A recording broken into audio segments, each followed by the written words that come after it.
Bonjour et bienvenue à cette émission Vie Affaires, Vie Affaires. Aujourd'hui, nous allons parler de la tenue vestimentaire, hein, Ginette? Oui, on va parler de la tenue vestimentaire, là, qui est aussi appelée code vestimentaire pour l'entreprise, et les pièges de l'été. Et moi, je vais vous parler de quelques nouvelles tendances technologiques qui dominent présentement et dont le potentiel semble vraiment intéressant dans notre vie et pour la société.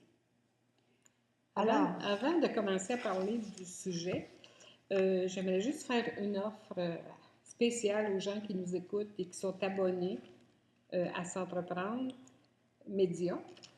J'aimerais vous offrir un cadeau qui est le code vestimentaire type en format PDF.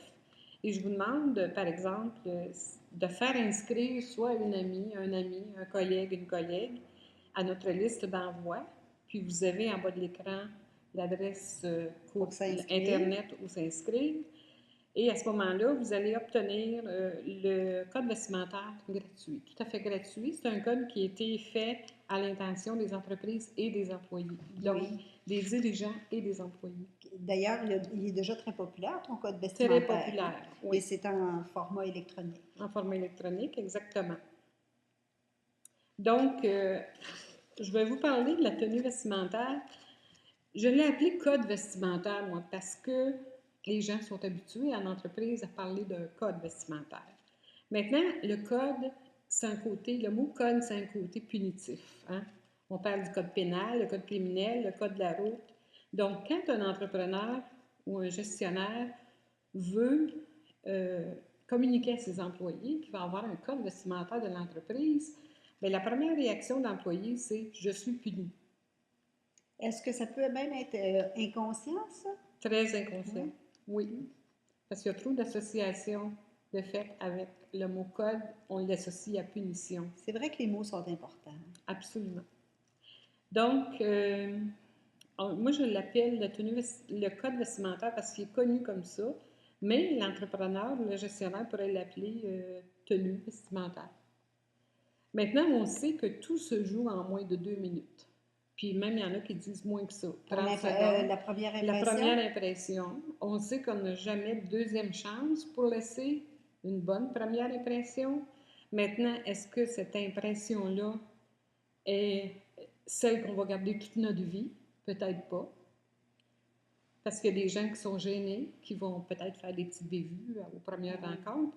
Et au fur et à mesure qu'on les connaît, on change d'opinion sur la personne. Mais on va toujours se rappeler de la première impression. Oui, on complète notre opinion, mais je pense pas qu'on change complètement d'opinion. On la modifie peut-être, plus que la changer. On la modifie, mais on n'oublie jamais la première impression. Ouais. On va dire à un ami, ben, je me souviens, la première fois que je t'ai rencontré, je pensais que tu étais snob. Oui. Et la personne va dire, ben non, j'étais tout simplement gênée, je suis timide. Donc, c'est ça. Il y a un proverbe aussi qui dit « l'habit ne fait pas le moine ». Et ça, il y a beaucoup de personnes qui se sentent punies par des codes vestimentaires qui vont me répondre ça. L'habit ne fait pas le moine. J'aurai dans ma citation à la fin une phrase à vous dire qui va vous montrer que l'habit ne fait pas le moine, mais j'en dis pas plus long. Une surprise. Une surprise. Alors, l'image, maintenant, l'image, la tenue vestimentaire, comment l'œil de l'autre nous perçoit? Les gens me disent que ça ne devrait pas être comme ça. D'accord, ça ne devrait pas l'être, mais ça l'est. Quand on voit une personne pour la première fois, on va détailler ce qu'on voit. Hein?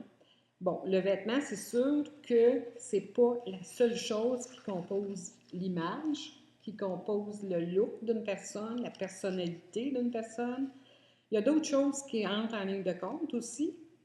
Puis, ce qui va nous aider à former notre impression de la personne, c'est sa posture. Comment elle se tient, comment elle marche, quelle sorte de démarche elle a, quel type de poignée de main elle a, l'expression faciale, le non-verbal, la gestuelle, le vocabulaire est important, le regard, est-ce qu'on regarde les gens dans les yeux ou si on regarde par terre quand on donne la main ou quand on parle aux gens.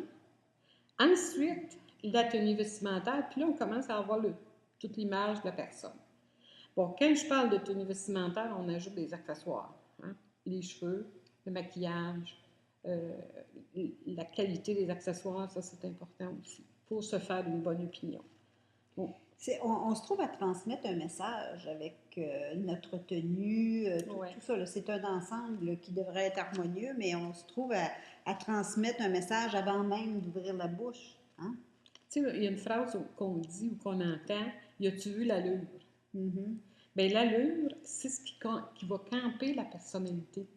Quelle allure, quelle image on donne aux autres. Et la personnalité, finalement, c'est ça qui sert à faire passer nos messages. Qu'est-ce qu'on veut dire aux gens? Qu'est-ce qu'on veut laisser comme message aux gens? Hein? C'est important. Puis pourquoi se soucier de tout ça, ces détails-là? Il y en a qui vont dire, ben écoute, moi le matin, je m'habille, là, puis c'est vite fait, puis je n'ai pas le temps de me regarder dans le miroir. Puis, ben, votre miroir pourrait devenir Allié. votre meilleur allié ou votre meilleur conseiller, dans le fond. Donc, c'est tout simplement pour exprimer un professionnalisme, pour inspirer confiance aux gens aussi, pour faire passer vos messages, pour établir une meilleure communication, parce que quand on est habillé avec une coupe et avec une couleur qui nous convient, qu'on a une bonne allure, comme dirait ma grand-mère, bien, à ce moment-là, ça nous permet de mieux communiquer avec les gens parce qu'on est bien dans ce qu'on porte. Donc, ça se transmet, ça. Oui. Puis on dit que le négliger, laisser aller au niveau de la tenue vestimentaire apporte un travail plus bâclé, moins de qualité dans le travail. Mais je sais que, dépendant de la façon dont on s'habille, on se sent différemment. Hein, quand on s'habille vraiment pour sortir, on se sent plus énergétique, on se sent plus en confiance que quand on est habillé pour faire du ménage, mettons. C'est ça. À moins que la musique soit très forte. Là. Oui, mais si je vous disais, si vous voulez être plus heureux dans votre travail, pensez à tout ça. Et quand on est heureux dans notre vie, dans notre travail, bien, on rend les gens alentour de nous plus confortables avec nous, plus à l'aise et plus heureux aussi. Donc, pensez pas que ça vient de moi, tout ça. Là. Hein, oui, je suis consciente de ce que je vous dis, mais il y a des théoriciens qui ont travaillé là-dessus. Entre autres, moi, je cite souvent Albert Mehrabian, qui est un professeur éméritus de psychologie à l'Université de Californie à Los Angeles. Et lui est devenu célèbre pour ses publications sur la différence entre les messages verbaux et non verbaux. Les deux vont de pair, les deux sont indissociables. Et il y a aussi de ses élèves qui ont continué son œuvre aussi, mais lui est encore actif, il est encore là à l'université. Parce que finalement, la tenue fait partie des messages non verbaux. Absolument. C'est un élément important. Oui, absolument. Donc, on dit que la gestuelle représente 55%, la gestuelle et la tenue vestimentaire ensemble. 55% là, de notre attention va aller là-dessus. Ensuite, les mots 7%, et le ton de la voix, 38%. Ça, c'est basé sur les études de Mehrabian. C'est quand même un pourcentage assez important, le ton. Hein? Je pense par rapport aux messages écrits qu'il y a des fois sur l'Internet, où est-ce que, vu qu'il manque le ton, c'est interprété de toutes sortes de manières. C'est presque 40%, c'est beaucoup quand même. Hein? Oui, c'est pour ça que quand on est au téléphone, les gens ne voient pas. Donc, il faut mettre toute l'emphase sur l'intonation de la voix. Maintenant, l'attitude et le comportement. Lors d'une rencontre, qu'est-ce qui va influencer la prise de décision d'une personne? Supposons que vous allez postuler pour un emploi. 85% votre attitude et votre comportement versus 15% sur vos connaissances professionnelles. Oui, parce que l'impression, c'est quelque chose d'un peu intangible. C'est quelque chose que les gens ressentent. Oui. Mais c'est pas juste du tangible. Hein? Il y a une partie qui est intangible là-dedans. Oui, on dit ça passe, hein? On dit ça passait, ça cliquait. Oui, c'est une énergie. C'est ça, exactement. Maintenant, quelle image vous voulez laisser en tant qu'entreprise aux visiteurs, aux gens qui vont à votre bureau? D'abord, il faut voir quel est le type d'entreprise. Est-ce que vous êtes une entreprise de services, manufacturière, industrielle, une entreprise de construction, une entreprise de un grossiste, commerce de détail? Alors, ça change dépendamment du type d'entreprise dans lequel on évolue. Par exemple, un bureau d'avocat n'aurait pas le même code vestimentaire qu'au Cirque du Soleil, par exemple, où c'est un endroit de créativité. Oui, c'est ça. Puis aussi, dépendant si c'est Je pense, s'il y a des uniformes de sportifs ou d'acrobates ou même ouais, les techniciens, des fois, ils ont des uniformes. je pense qu'il doit y avoir beaucoup de cravates au Cirque du Soleil. Probablement pas. Peut-être les clowns. Peut-être. Alors, le code, aussi un code, est-ce que c'est nécessaire d'avoir un code spécifique pour le personnel de soutien, un code pour les représentants qui vont visiter, le code pour les gens d'usine, quand on est dans l'entreprise manufacturière, donc il faut voir, ça dépend de vos besoins. Maintenant, les 4 étapes importantes d'une carrière, oubliez son look d'étudiant. Quand on sort de l'université, quand ça va travailler quelque part, il faut aller vers le look professionnel. Hein? Donc, on veut obtenir son premier emploi. Et je pense que aussi, dépendant de comment on se présente, incluant les vêtements, ça peut influencer les promotions à un moment donné. Absolument, j'allais le dire. Quand on a l'air Oui. d'un dirigeant, ben, on a plus de chance, je pense. Ils disent, on dit de s'habiller en fonction du poste qu'on veut obtenir et non celui qu'on a déjà. Exactement. Donc, obtenir une promotion ou un meilleur emploi, ça faisait partie de mes catégories. Puis réussir dans son travail aussi. Maintenant, je m'adresse aux employés. Est-ce que vous connaissez les attentes de l'employeur? Parce que des fois, c'est tellement flou, c'est tellement pas précis que les gens disent « Ah oui, on a un code, mais c'est très général. C'est bon de savoir à quoi s'attendre de l'employeur. Absolument. Puis les employeurs devraient avoir un code écrit qui est soumis à l'employé au moment de l'embauche. Comme ça, c'est clair. Est-ce que ton livre, le code vestimentaire, peut servir à ça pour les employeurs? Oui, le livre Code vestimentaire, il y a même l'exemple d'un courriel ou d'un mémo qui serait envoyé à l'employé, comment choisir ses mots. Puis aussi, le code est très, très, très détaillé. Maintenant, il reste quelques petits ajustements à faire en fonction du type d'entreprise. Ouais. Maintenant, assurez-vous que les directives sont claires. Quand on parle de ne pas porter une jupe courte, donner des pouces ou des centimètres, ou des, hein? Oui, C'est important parce que court, ça varie. Il faut sortir la règle. C'est ça, exactement. Donc, c'est important pour l'employé d'être informé au moment de l'embauche. Et puis, si l'employeur oublie de vous en parler, vous prenez l'initiative d'en parler. D'après moi, c'est un Poser des signe. questions. Poser des Ben questions. oui, c'est ça. Plutôt de dire après combien de temps j'ai 3 semaines de vacances, bien, commencez donc par des questions qui vont avoir une influence sur votre vie à chaque jour. Ça montre un intérêt. Il faut penser aussi aux clients. Hein? Les clients qui viennent voir cette entreprise-là, il faut vraiment évaluer qu'est-ce qu'ils voient, qui ils rencontrent, puis l'impression que ça donne. Est-ce que, dépendant du type de clientèle, ça va faire une différence? Hein? Absolument. Moi, il y a des fois des réceptionnistes qui me disent ben, je te dis, les clients viennent au bureau, puis je suis la première personne à répondre. Moi, je suis assise, puis la personne est debout devant moi, mais je te dis qu'il se mire dans mon décolleté. Mais le décolleté, ça n'a pas sa raison d'être non plus. Je vais en parler un petit peu plus. Pas dans un contexte comme ça, en tout cas. Maintenant, quand on parle de vêtements, la signature, il faut prendre en considération les accessoires, j'en ai parlé un petit peu plus tôt, là. Donc, les cheveux, les bijoux, les ongles, le maquillage, les souliers, ça, là. Les souliers défraîchis, des talons, le cuir qui est tout Mangé, usé, blanchi. des talons sur le métal, là, tu sais, qui font clic-clic quand on marche, là. Donc, pour la femme, c'est important pour l'homme aussi, là. Et la signature pour les hommes, si vous portez la cravate, c'est important de choisir des motifs qui conviennent aussi au type de travail et des couleurs qui conviennent au type de travail que vous occupez.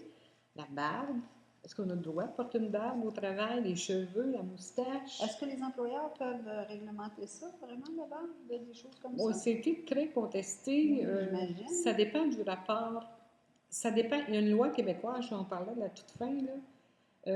Ça dépend toujours du message que l'employeur veut donner. Donc, on va voir, la loi est quand même générale, mais Parce que elle l'explique bien. si on pense au code vestimentaire, là, ça s'est relâché beaucoup en général, même dans les avions. Te souviens-tu comment c'était sévère dans les avions? Maintenant, ils permettent Oui, beaucoup plus de choses ben qu'avant. oui, ben oui. C'est sûr que ça a évolué au fil du temps. Évoluer, tu penses? Je dirais plutôt involuer. Oui, Oui. Alors, c'est ça, il y a la qualité des chaussettes aussi. Pour les hommes, là, est-ce que ça s'agence avec le soulier, des bas blancs ou des trucs comme ça? Le porte-document aussi, que le cuir et tout est raflé. Ouais, ça te fait rire, Tony? oui, je pense au bas de soie. Oui, des belles chaussettes, quoi. Oui, c'est ça. Ensuite, qu'est-ce qu'on ne devrait pas porter, là? Non, non, non, non, non, peu importe l'entreprise dans laquelle on est, là. Vraiment pas, là. C'est Vraiment comme pas. interdit. Oui. Quand on travaille dans un bureau et qu'on rencontre des clients, le sans-col, pour le chandail sans Comme un col, T-shirt, tu penses? un t-shirt à manche courte ou manche longue, ça s'appelle un gaminet en français. Ah, ben merci. Mais les gens comprennent t-shirt. Oui, Alors, pourquoi pas miser sur un petit col style polo comme chandail? Si vous pouvez porter le chandail, c'est bien, mais vous allez avoir l'air beaucoup plus habillé. Ensuite, les chandails bedaine, là, où on voit la bedaine comme à la Britney, là. Mais quand on travaille dans un bureau, les filles, on n'est pas sur une scène ou à la plage, ou ou à la plage. Donc, il en faut, public, faut y penser. magasinage, loisirs. Oui, alors il faut y penser. Ensuite, les piercings et les tatous. Euh, il y a des entreprises qui l'interdisent. Il y en a qui disent, ben, tu peux avoir des tatous, si on ne les voit pas, c'est pas grave. En tout cas, il faut vérifier ça aussi avec l'employeur quand on va postuler pour un emploi. Puis si vous en avez beaucoup, ben portez donc une chemise à manches longues pour les cacher, puis après ça, vous verrez.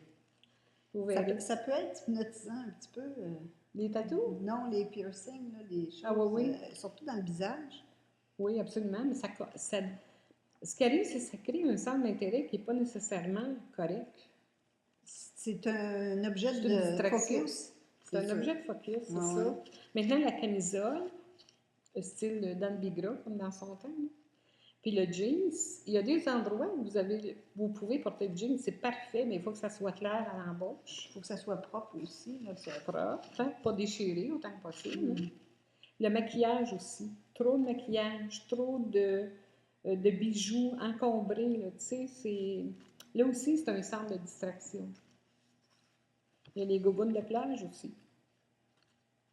Ça, c'est très, très populaire, même des fois dans les mariages. Oui, qu'on appelle les tongs, ou comment on appelle ça aussi, les gogoons, des flip-flops? Des flip-flops, Oui, c'est comme des petites sandales de plage en plastique. c'est ça. Même la sandale euh, qui, est de, qui est un cuir de qualité, là, on devrait porter un soulier plus fermé que ça pour travailler dans les bureaux.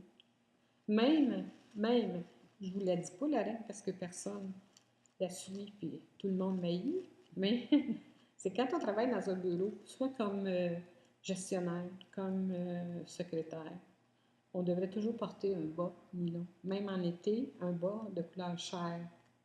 Là, les gens disent, ah non, non, non, non, je ne porterai pas. Je sais qu'il fait chaud, mais moi, je vous donne les règles, vous en faites ce que vous voulez.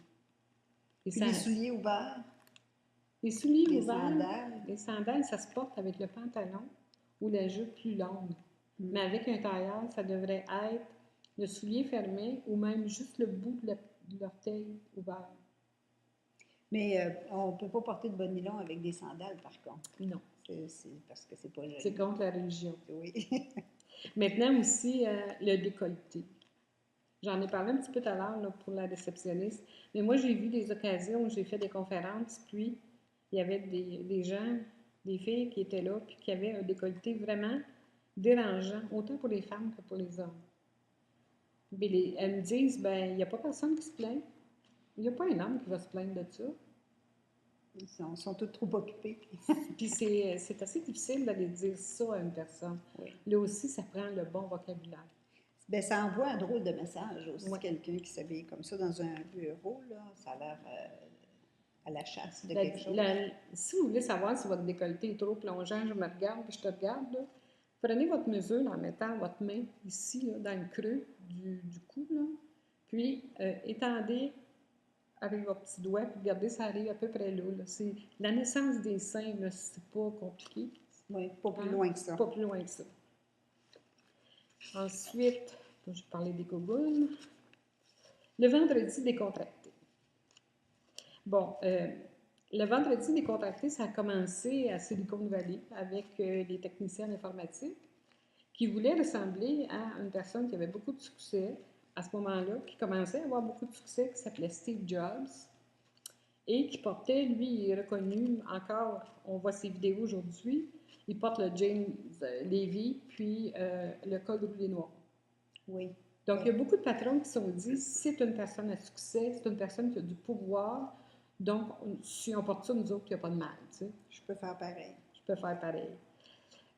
Donc, qui peut l'appliquer? Mais ça n'a jamais, à ma connaissance, été des t-shirts pas de colle, par exemple. Non, non, non, non. Qui peut s'habiller comme ça? Bien, si vous avez une équipe d'informatique qui ne sort pas et qui ne rencontre pas les clients, bien, vous allez peut-être vouloir donner la permission à ces employés-là. Seulement les gens qui ne rencontrent pas de visiteurs, qui pourraient. Maintenant, moi, je me souviens d'à un moment donné, justement, j'ai un rendez-vous avec un client un vendredi. J'étais allée le rencontrer peut-être 3 semaines auparavant. C'était un veston-cravate pour lui. Le vendredi, je le rencontre, tenue décontractée, je ne l'ai pas reconnu. Ah, mon Dieu, à ce point-là. À ce point-là. Donc, quand on sait qu'on va rencontrer des clients, il faut quand même porter une attention spéciale. Puis moi, je dis que tous les cadres, les supérieurs, la réceptionniste, les adjointes, devraient pas. Il devrait toujours être très présentable pour les Toujours clients. représentable. Bien, parce qu'il y a du décontracté plutôt chic, mais il y a aussi du décontracté plutôt négligé. C'est ça. Hein? Mais il faut faire la différence. Il y a des nuances dans les différents types de décontractés. Oui, il faut faire la différence. Par exemple, un chandail avec une tête de mort dessus, puis un habit de jogging avec des espadrilles qui ont fait le tour de la ville 42 fois puis qui sont scellés, défraîchis. Bien, c'est pas nécessairement la place et l'endroit pour porter ça. Donc, au Québec, on dit on est bien habillé en mou, mais c'est pas une raison de s'habiller en mou quand on a un vendredi décontracté. Non, c'est ça. Il y a du mou à la maison là, avant de se coucher, puis il y a le mou pour sortir. le mou présentable. Ouais, c'est ça. Maintenant, il y a beaucoup d'employés qui me disent, moi, il y a des gens qui m'ont appelé et qui ont dit, vous ne pouvez pas nous dire comment nous habiller. Non, mais le gros bon sens, ça devrait être là aussi. Oui, bien c'est ça. Je pense que d'une part, il faut se servir de notre jugement, mais il faut aussi penser qu'est-ce qu'on veut projeter. Exactement. Comme impression, qu'est-ce qu'on veut projeter comme message? Parce que c'est un message en soi, là. Exactement. Puis il faut que votre employeur sache quel message il veut laisser aux gens. Oui. Et que ça soit précisé, c'est important pour éviter justement de passer n'importe quoi comme message. Parce que si on ne précise pas, ben c'est ce qu'il y a par défaut. Oui. Alors, le défaut, ça peut varier. Puis, il y a une loi au Québec. Alors, je vais vous dire ce que dit la loi québécoise. La loi dit ceci. L'employeur a le droit d'imposer un code vestimentaire à son personnel à la condition de ne pas dépasser certaines limites. OK, puis il ne précise pas c'est quoi les limites. Bon, on va aller un petit peu plus loin. Okay. Et cette loi-là était dans la revue L'Actualité de septembre 2010, puis elle est encore disponible sur Internet. On peut se procurer le magazine. Oui. Il y a de beaux articles, vraiment. L'article est très complet. Et ça dit ceci. L'employeur peut fixer des règles en matière d'apparence et d'habillement. C'est ce qu'on appelle le droit de gérance. Et si vous allez sur le site du gouvernement du Québec, tapez droit de gérance, puis vous allez sûrement arriver sur la page où c'est question de ça. Et les motifs pour fixer ces règles-là sont les suivants. Santé, sécurité ou image de l'entreprise aux yeux du public. Ah, donc l'image de l'entreprise, c'est vraiment... Alors, il faut absolument que le dirigeant d'entreprise connaisse l'image, ou savent l'image qu'il veut envoyer à son public. Mm-hmm. Et je vais prendre ma citation tout de suite parce que je trouve que ça conclut Pas, bien. plutôt qu'à la fin, OK. Oui, et c'est une styliste française qui s'appelle Hélène Vidal qui a donné une entrevue à une journaliste et qui dit ceci. Si l'habit ne fait pas le moine, il permet d'entrer au monastère. N'est-ce pas que c'est bien dit? C'est tout à fait à propos. C'est assez concluant, merci. Alors voilà ce que j'avais à vous livrer comme message sur la tenue vestimentaire. Alors, on va prendre une pause et quand on va revenir, je vais vous parler de la technologie et des nouvelles tendances.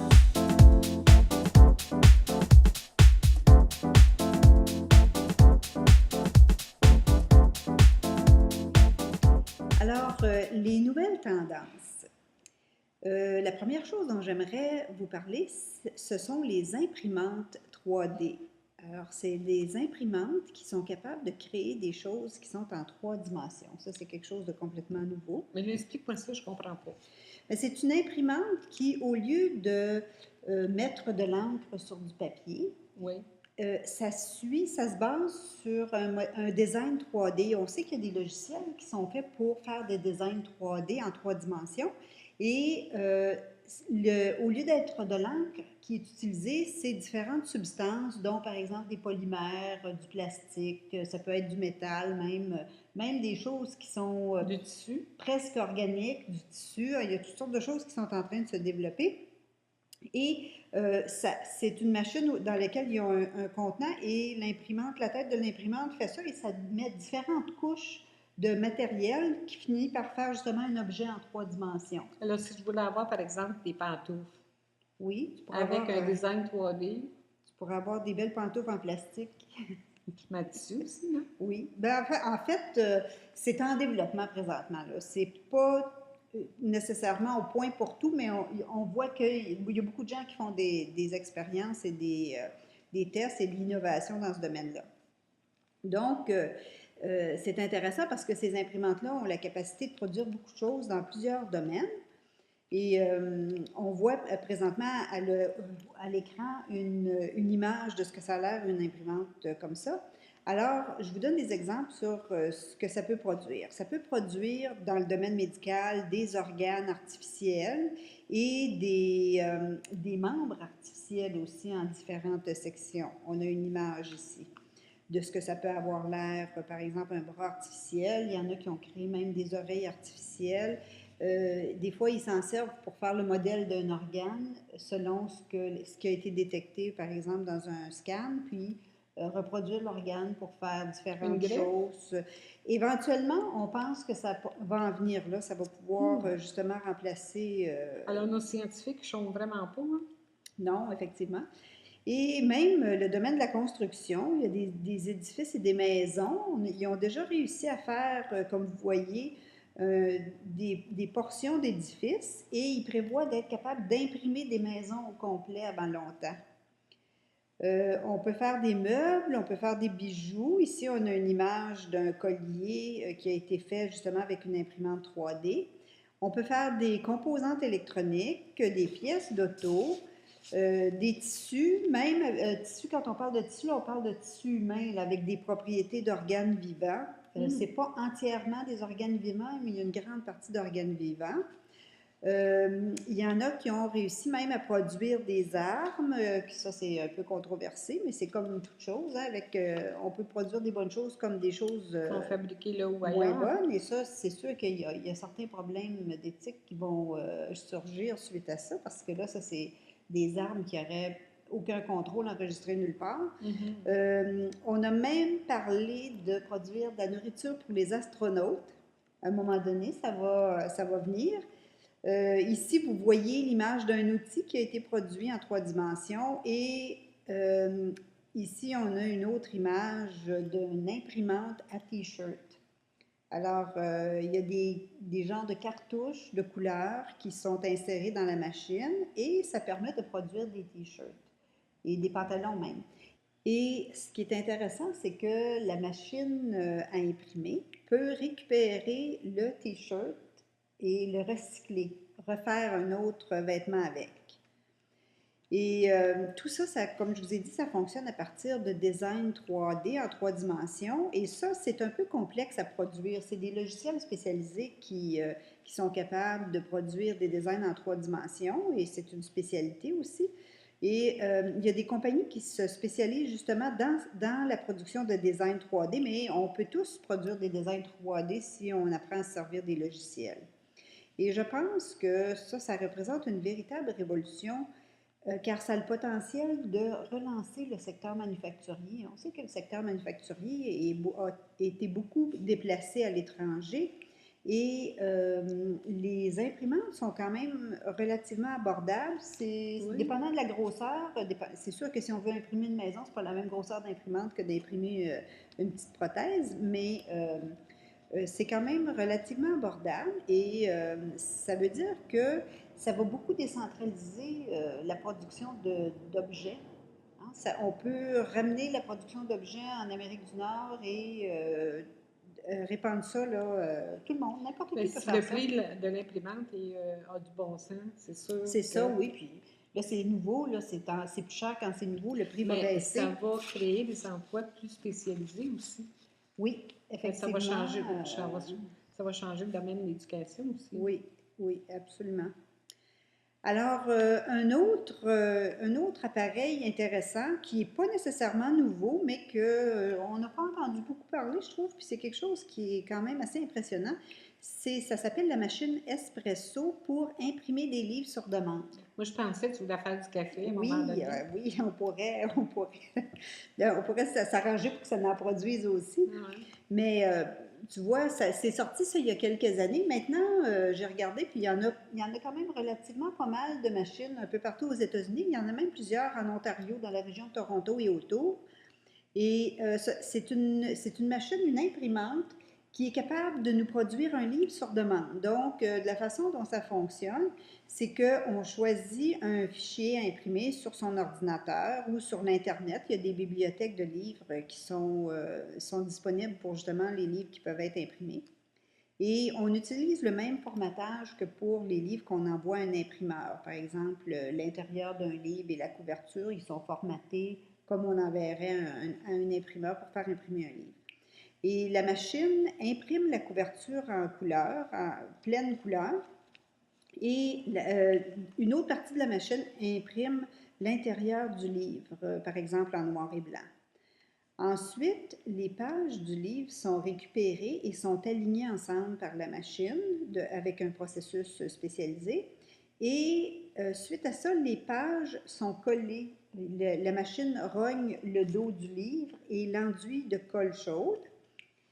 Et c'est ça qui permet de faire tenir le livre ensemble. Ensuite, la couverture est appliquée et collée aussi.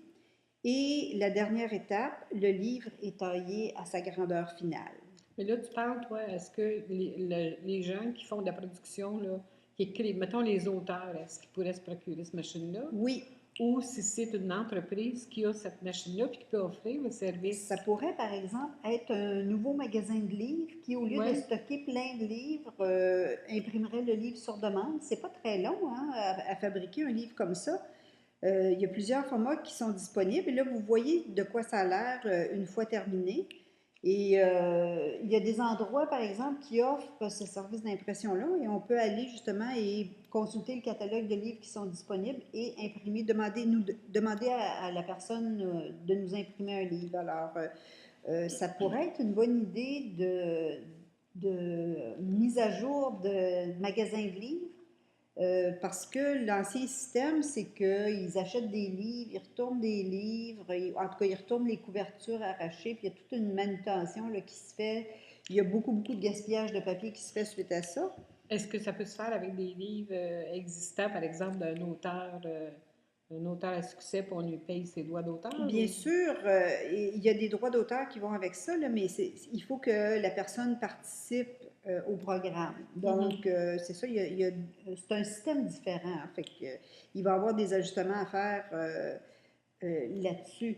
Mais ce que j'aimerais, c'est une machine qui est fabriquée par Xerox. Ah oui? Oui, c'est une machine qui est fabriquée par Xerox. Alors, c'est une belle innovation de leur Puis part. combien ça peut coûter publier un livre? Il y a quelques années, on m'avait cité un prix autour, je pense, de 20 000 quelque chose comme ça, là, mais je ne sais pas le prix en ce Le moment. prix de la machine? Oui, le prix de la machine. Bien, pour imprimer un livre? Ça dépend de l'épaisseur du livre, ça dépend du nombre de pages, ça dépend, mais c'est pas très cher. Mais ça peut être une très bonne idée, ça, de quelqu'un qui veut se partir d'une entreprise, d'offrir ces services-là aux gens qui Oui, écrivent des oui, livres. oui, oui. Une mise de fonds de 20 000 Oui, c'est pas tant que ça, c'est là. pour une entreprise, non, c'est ça, là, ça aussi, ça pourrait révolutionner le domaine de l'édition. Absolument. Et par contre, c'est pas nécessaire d'avoir ce genre de machine-là nécessairement pour publier Non, ses on peut le propres faire faire. livres. Non, c'est sûr. C'est ça parce que personnellement, je fais publier mes livres par une entreprise. Il n'y a pas d'entreprise encore au Canada, mais cette entreprise-là est aux États-Unis et ça me coûte moins que 5 par livre pour faire publier mon livre et j'ai pas de quantité minimum. Alors, je peux en acheter seulement un et après ça, c'est commandé à mesure, c'est commandé par Amazon, c'est commandé par les librairies. Donc, c'est ça, là, on a beaucoup de belles possibilités maintenant au niveau de l'impression de livres. C'est avec qui? Avec CreateSpace? Oui, C'est ça? CreateSpace, c'est ça. Et d'ailleurs, je vais vous en parler plus probablement à l'automne. On va faire une émission là-dessus sur comment publier son livre. Vous allez voir, Puis tu vas pouvoir montrer des modèles de c'est tes livres qui facile. ont été, Oui, qui ont c'est été ça. fabriqués par eux, en réalité. Oui. Et la troisième tendance dont j'aimerais vous parler aujourd'hui, c'est les lunettes Google. On en parle de plus en plus, ça c'est vraiment nouveau.